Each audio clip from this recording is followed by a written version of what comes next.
Muy buenas. Hoy vamos a ver el sistema nervioso central y periférico, que son los dos componentes principales que se lo divide la anatomía para su estudio, y dentro de estos tenemos los diferentes órganos. Entonces, el periférico va a estar dado por los nervios raquídeos, ¿sí?, que salen a cada nivel de la médula espinal, ¿sí?, desde la médula espinal, que está por dentro de las vértebras, ¿sí?, por dentro del sistema vertebral, van a salir estos nervios raquídeos. Y de estos se distribuyen, bueno, ya lo veremos ahora, en diferentes sectores. Y luego tenemos el sistema nervioso central, que está compuesto por la médula espinal, ¿sí?, a lo largo de toda la columna. Y luego también está compuesta el sistema nervioso central por lo que sería el cerebro primitivo, ¿sí?, que está conformado por el tallo del cerebral. Estos son el bulbo, el mesencéfalo y la protuberancia. Y luego está dado por el cerebro, ¿sí?, que se divide en lóbulos, y por el cerebelo, que está posterior y debajo del cerebro. Estos serían los componentes principales. Entonces, la unidad, es decir, la célula del sistema nervioso, se llama neurona. Una neurona, tenemos varios tipos. Va a estar compuesta por un cuerpo,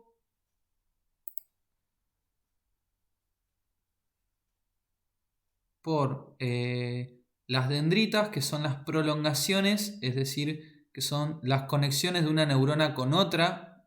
Recordemos que estas están en conjuntos dentro de los diferentes órganos, por ejemplo en el cerebro o en la médula, y su prolongación, que se llama axón.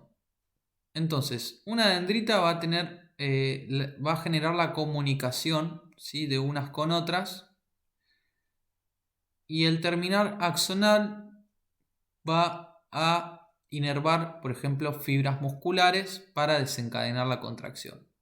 El proceso de comunicación de una neurona con otra se llama sinapsis, y las sinapsis pueden ser químicas y eléctricas.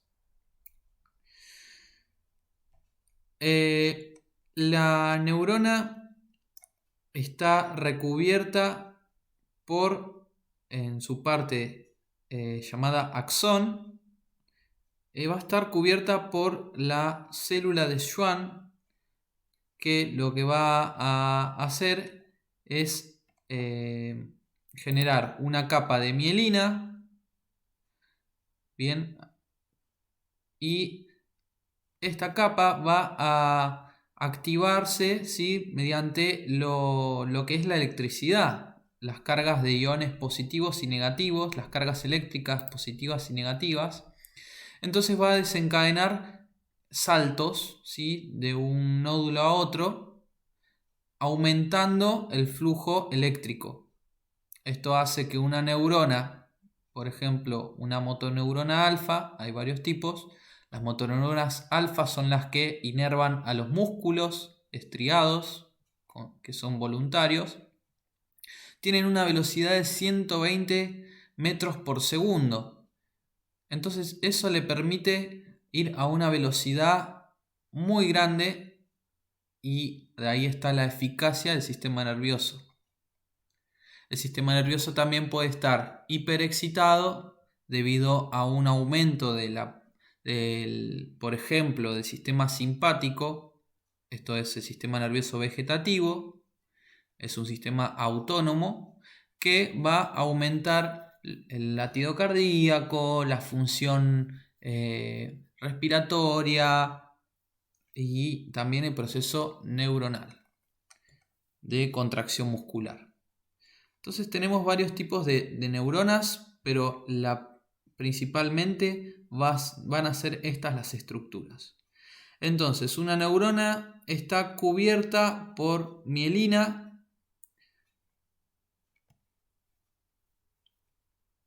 y dentro del sistema nervioso central, ¿sí?, por dentro del cerebro, vamos a encontrar otros tipos de neuronas que se llaman neuronas de la glía o neuroglia. Estas son 5 y las que van a generar la capa de mielina dentro del cerebro es el llamado oligodendrocito. Ven cómo se expande y lleva esa capa de mielina a las neuronas. Luego tenemos astrocitos, que son neuronas de comunicación y que dan estructura. Luego tenemos células ependimarias que generan la capa que protege al cerebro, que se llama capa hematoencefálica. Luego tenemos astrocitos, que son células protectoras que protegen a las demás neuronas. Y por último tenemos también los astrocitos van a transportar nutrientes de una a otra. Y por último tenemos células de la microglia, que también van a tener esas funciones. Entonces el sistema nervioso está cubierto por fascia también. Todos los sistemas tienen fascia porque la fascia es el canal de conducción de la energía.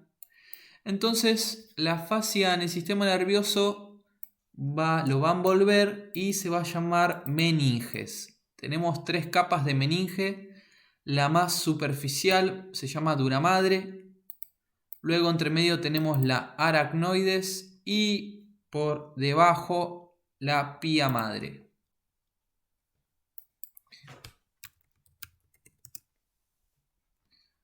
Estos van a proteger a la médula espinal, el sistema nervioso central y, bueno, el tallo cerebral y el cerebro. Estas serían las capas. Entonces, ¿qué función tienen estas meninges? Lo que hacen es que entre medio del hueso y la meninge, que contacta con el cerebro, lo protege y mantiene el líquido cefalorraquídeo, que es el que permite que haya una presión dentro del cerebro, porque es como una película muy fina, es una capa muy finita de líquido, que lo que hace es generar una presión, ¿sí? Este es el líquido que se mueve por dentro del cerebro y dentro de las estructuras, entre las meninges, desencadenando esta presión que permite al cerebro flotar, ¿sí?, estar suspendido. Y este líquido va a nutrir también las diferentes áreas del cerebro. Esto está conectado con el sistema circulatorio. Entonces, es importantísimo que el líquido cefalorraquídeo esté bien posicionado en el sentido de tener su flujo energético de movimientos para el correcto funcionamiento del cerebro.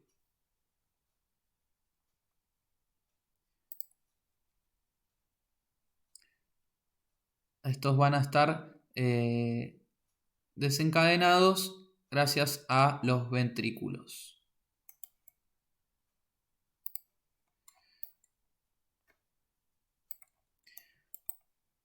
Por ejemplo, dentro de la dura madre, ahí estaría todo líquido cefalorraquídeo que lo envuelve, y por dentro tenemos las estructuras del cerebro y todas estas zonas estarían con este líquido cefalorraquídeo que permite mantener esta presión. Esta presión desencadena la actividad, por ejemplo, neuronal, eléctrica, ¿sí? Es un proceso eléctrico y químico. Dentro de la médula espinal, si hacemos un corte medial, ¿sí? Desde una vista superior, esta sería la médula. Lo de atrás es posterior, sería un corte transversal, lo de atrás va a ser posterior, lo de adelante anterior.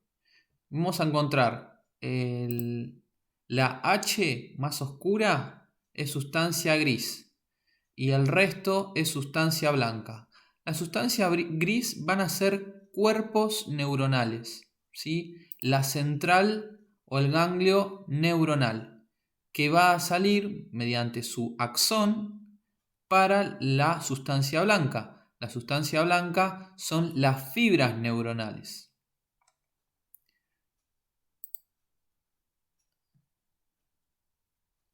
Entonces, dentro de la sustancia gris, que es la H, vamos a tener el proceso de sinapsis y esa información va a salir por las fibras, fibra blanca, sustancia blanca, a través del resto de los fascículos.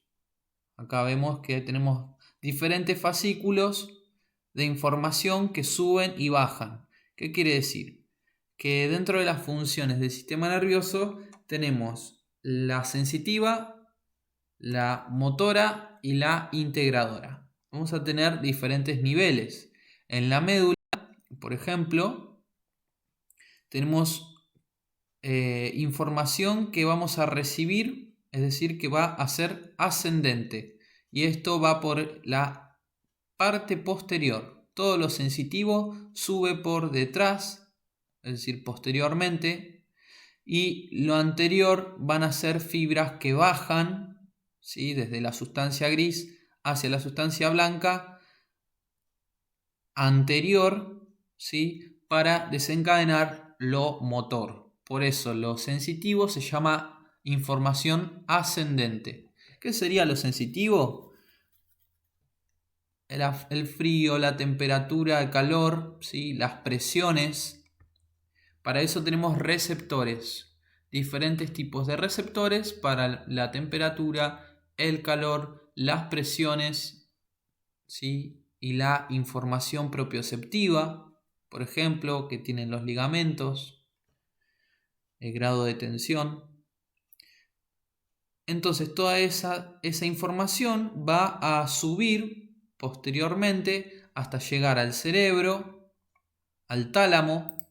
El tálamo es donde vamos a recibir toda la información sensitiva. Este sería el tálamo, está por dentro, ¿sí? Entonces va a recibir la información sensorial y sensitiva. La sensorial es de los 5 sentidos. Como podemos ver acá, la vista va a entrar por el par craneal óptico y va a llegar al tálamo.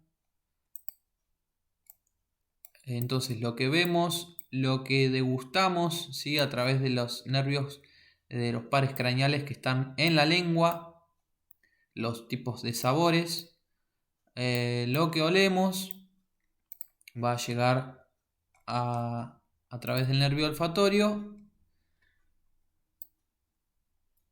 y lo que oímos a través de los oídos, que están inervados por pares craneales, que ya lo veremos bien, bueno, van a llegar al tálamo. Y toda la información que recibamos de temperatura, frío, calor y presiones. Entonces, esa función integradora significa que toda esa información nos va a desencadenar luego una respuesta. Esta respuesta puede ser la contracción muscular. Por ejemplo, tenemos frío y esta información sube por la médula espinal, ¿sí? A través de la piel que tiene los receptores. Los nervios toman esa información, va por la médula, por el asta posterior, porque es sensitivo, y llega al tálamo. El tálamo procesa todo y desencadena una respuesta que es descendente, una respuesta motora. El tálamo esta información la integra y se la manda al cerebro, ¿sí? A la parte del lóbulo frontal, donde tenemos la corteza motora, la región que se encarga de generar el movimiento.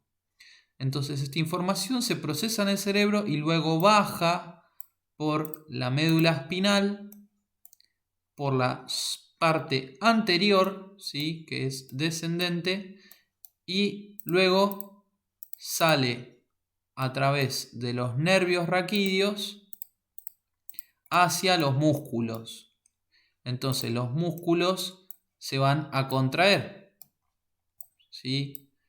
Una vez que se contraigan, por ejemplo, la reacción de titiritar, hace que los músculos se contraigan para aumentar el metabolismo. Y el metabolismo aumenta la temperatura, por ejemplo.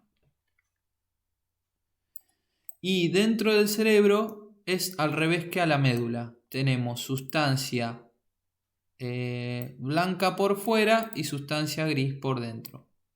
¿Por qué? Porque la sustancia blanca son todas las fibras que van a bajar y subir, y la sustancia gris son los núcleos que encontramos por dentro del cerebro, por ejemplo el tálamo, el hipocampo, ¿sí? Hay varios órganos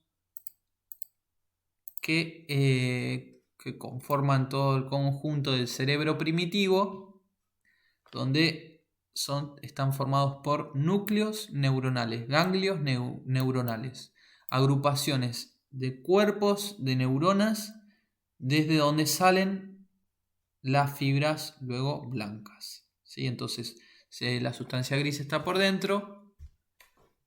fuera, perdón, y la sustancia blanca va a desencadenar luego todos los procesos en el cerebro. Es decir, la sinapsis. La sinapsis puede ser un pensamiento, puede ser un pensamiento de acción. ¿Sí? Es el movimiento, es la energía en movimiento. A través de electricidad, impulsos eléctricos y impulsos químicos, por ejemplo, desencadenados por las hormonas. Estas hormonas están desencadenadas por los núcleos, ¿sí? Como la hipófisis, el hipotálamo,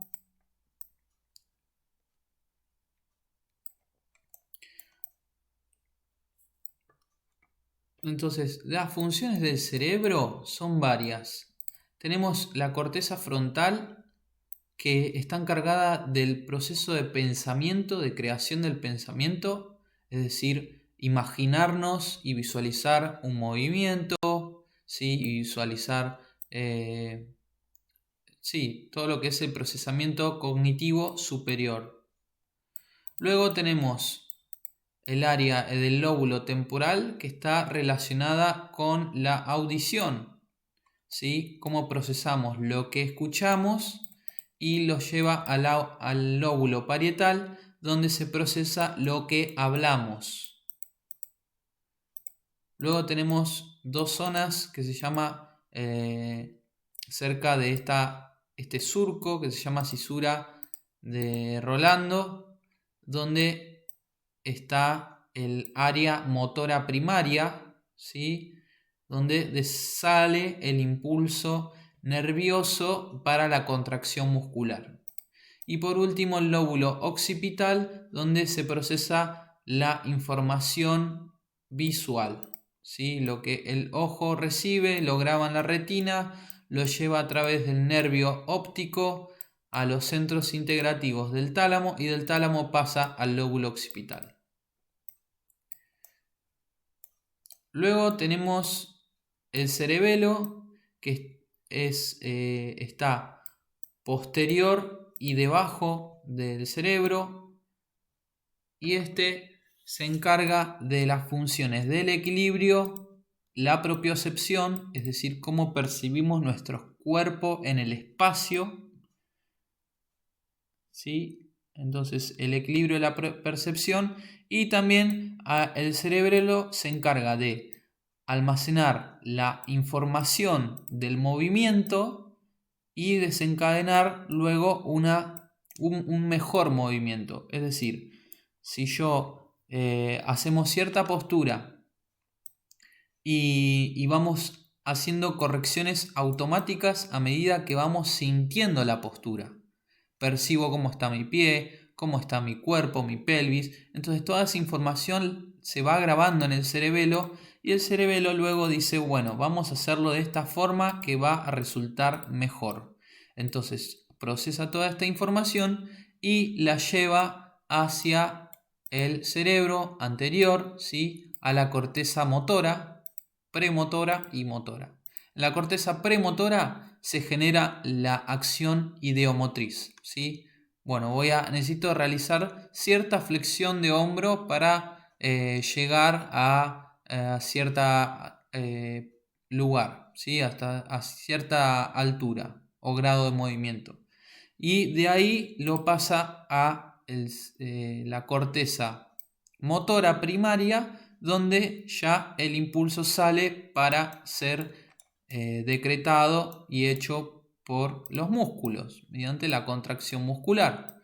¿Cómo sucedía una contracción muscular? Gracias a el impulso nervioso que sale del cerebro de la corteza motora primaria, como estábamos viendo, baja por la médula espinal al nivel que queremos llegar de músculo, ¿sí? Vamos a tener plexos, que son conjuntos de ramos de nervios. Tenemos plexo braquial a nivel del brazo, a nivel del cuello, nace, ¿sí? O sea, a través de las vértebras cervicales. Y luego tenemos a nivel lumbar el plexo lumbar, ¿sí? Donde salen todos los nervios raquídeos, como el ciático, ¿sí? El femoral, que van a inervar a los músculos, ¿sí? Por ejemplo, el femoral inerva al cuádriceps. Es decir, que cada músculo va a tener un nervio raquídeo. Este nervio va a inervarlos. En este sentido va a desencadenar la contracción muscular. Le va a llevar el impulso que despolariza la membrana y desencadena el potencial de acción, en el que entran iones de calcio, por ejemplo, y abren compuertas donde desencadena que el músculo, ¿se acuerdan de la actina y miosina? Que enganchan una fibra con otra. Entonces sucede la contracción muscular. El ciático va a inervar toda la zona posterior de la pierna y luego se divide en ciático interno y ciático externo para los tibiales y para los peroneos del lado de afuera. Y por delante tenemos el nervio femoral para el cuádriceps. Luego a nivel del brazo vamos a tener el nervio más posterior que sale, se llama nervio radial, va a inervar el tríceps, el deltoides y toda la zona posterior del antebrazo y brazo y muñeca. Y luego tenemos por delante el nervio, tenemos varios, pero tenemos el músculo cutáneo, que va a desencadenar la contracción del bíceps. Y luego tenemos el nervio mediano, que es el más anterior. También va a inervar los músculos del antebrazo de la parte de adelante.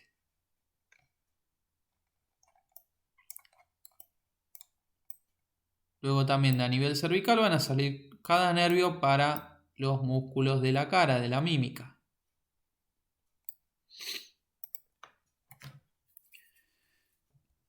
Dentro del cerebro primitivo, ¿qué quiero decir primitivo? Que es el primer cerebro que empezó cuando el ser humano tenía un desarrollo fisiológico igual que un mamífero. No tenía el neocórtex que le hacía razonar, pensar, usar la lógica. Entonces, ¿en qué se basaba? En los centros de supervivencia. Estos están a nivel de las respuestas hormonales dada por la hipófisis y el hipotálamo, donde sucedían las primeras reacciones, por ejemplo, que de ahí estas hormonas desencadenaban respuestas en los núcleos de la protuberancia, del mesencéfalo y del bulbo raquídeo. ¿Qué quiero decir acá? Que acá dentro de lo que se llama tronco cerebral o tronco encefálico, vamos a encontrarnos con centros, es decir, núcleos neuronales de la supervivencia, por ejemplo, el hambre, regulan el sueño, regulan la respuesta sexual, es decir, el instinto de supervivencia. Todos estos instintos de hambre, de también algunas respuestas de estrés, mecanismos de supervivencia, el sueño, la vigilia y la respuesta hormonal sexual están en gran parte medidas y controladas en estos bulbos. También dentro, por ejemplo, del bulbo raquídeo está el núcleo respiratorio en la protuberancia. Todas estas funciones vitales están por dentro de lo que se llama el tronco del encéfalo. Tronco del encéfalo, entonces, compuesto por encéfalo, mesencéfalo, protuberancia y bulbo. Luego sigue la médula espinal, que también es parte del sistema nervioso central, y cuando este impulso sale hacia afuera para contraer los músculos o sube desde la piel hacia la médula, ya estarían dados por los nervios raquídeos. Un nervio raquídeo va a tener un núcleo central o ganglio, ¿sí?, desde donde se almacena cierta información que va a subir y la información que va a bajar, es decir, que va a ir a responder en contracción a los músculos, va a ser dado por el nervio raquídeo correspondiente, ¿sí? Tenemos muchos tipos de nervios que se nombran según los músculos que inervan, por ejemplo. Tenemos músculo pectoral menor, pectoral mayor. Se los nombran así para anatómicamente acordárselos mejor.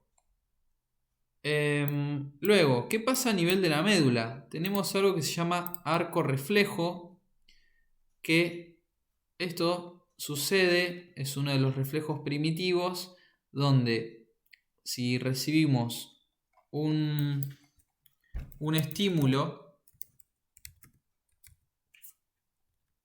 por ejemplo, un pinchazo en un dedo,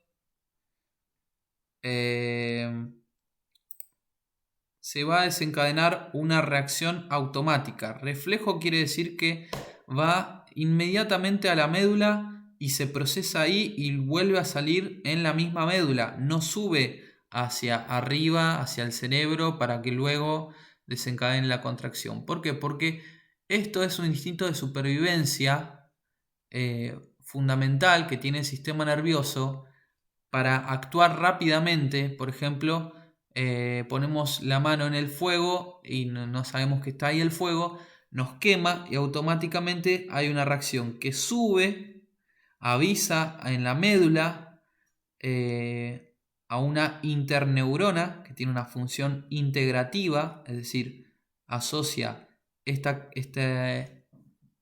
temperatura, este dolor, y lo lleva hacia la zona anterior, que es motora, y desencadena la respuesta de contracción, ¿sí? Esto se llama reflejo de extensión cruzada, y después tenemos el acto reflejo que se llama reflejo miotático.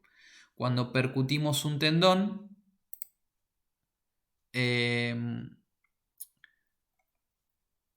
esta información sube a la médula desde el músculo, va por la fibra, por la neurona sensitiva que es posterior, entra en la médula, sustancia blanca, sustancia gris, se encuentra con la interneurona ahí en violeta y desencadena. Luego esta interneurona conecta con una motoneurona llamada alfa, que es la de contracción muscular, y desciende hacia el músculo correspondiente para desencadenar la contracción. Entonces es un acto reflejo que se da a nivel de la médula sin necesidad de informarle directamente al cerebro para que baje la orden. Entonces nos permite una reacción inmediata. Esto está aparejado con la supervivencia.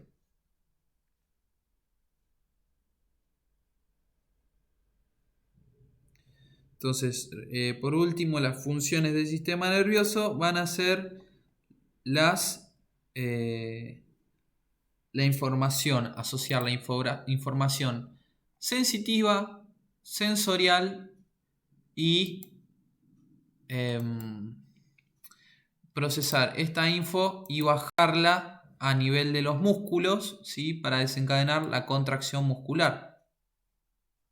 Entonces genera el movimiento.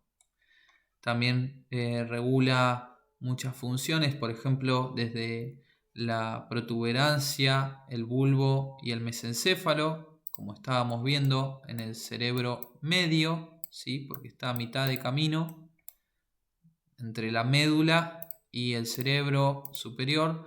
Está el cerebro medio, que está dado por el mesencéfalo, la protuberancia y el bulbo. Aquí dentro tenemos núcleos y vamos a ver en las posturas.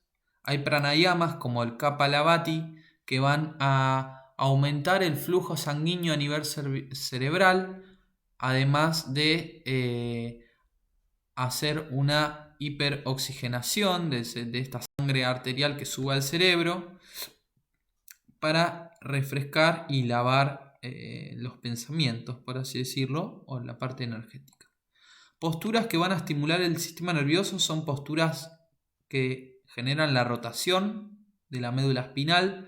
¿Por qué? Porque aumenta el flujo a nivel de la médula, el flujo sanguíneo, y va a abrir todos estos centros de energía, ¿sí? Recordemos que estamos hablando de impulsos eléctricos, que el cerebro funciona con voltios, con un voltaje.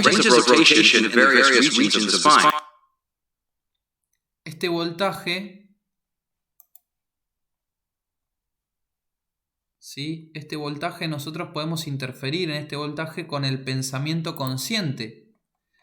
Esto está dado gracias al neocórtex,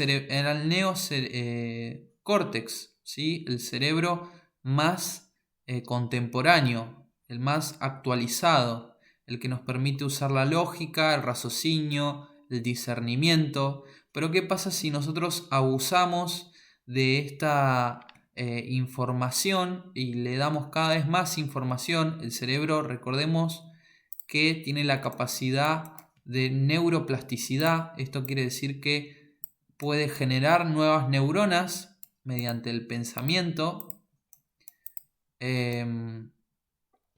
crear nuevas rutas de procesamiento, ¿sí? Pero esto ya también va a requerir una predisposición. El cerebro está limitado por nuestros patrones de creencias, que también son parte de la supervivencia a nivel social, a nivel psicológico, pero a nivel fisiológico, nuestro cerebro usamos como mucho el 10% de nuestro potencial. ¿Por qué? Porque tenemos un montón de centros a los que no accedemos, que son estados profundos de la conciencia. Entonces, para alcanzar eso tenemos que ir disminuyendo el voltaje. El cerebro, que está aproximadamente en 14 minivolts, es un cerebro que está en ondas beta. Las ondas beta son de procesamiento cognitivo alto, es decir, continuo, donde continuamente le estamos dando información, y esto también desencadena un estrés del cerebro.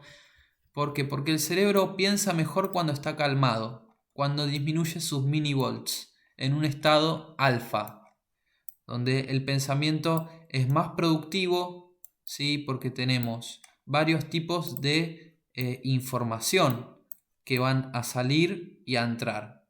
Por ejemplo, la cognición, la inteligencia, es un conjunto de habilidades que podemos desarrollar en el cerebro mediante el pensamiento. Por ejemplo, lo que es la creación idiomotora, las praxias, las gnosias, las formas de hablar, ¿sí? Tenemos áreas en el lóbulo temporal de procesamiento musical, ¿sí? El cerebro está compuesto, exteriormente encontramos surcos y cisuras. ¿Por qué? Porque está enrollado, igual que el cerebelo, tiene pliegues. Y de ahí viene la práctica del yoga, en conectar la respiración, y la respiración misma nos va a guiar a que fluya mejor la energía, el pensamiento más específico. ¿Qué quiere decir? Que un yogi va a actuar en unidad con lo que hace, lo que dice y lo que piensa y siente. Eso le permite alcanzar una determinación y un discernimiento. Espero que les haya servido. Gracias por ver y escuchar.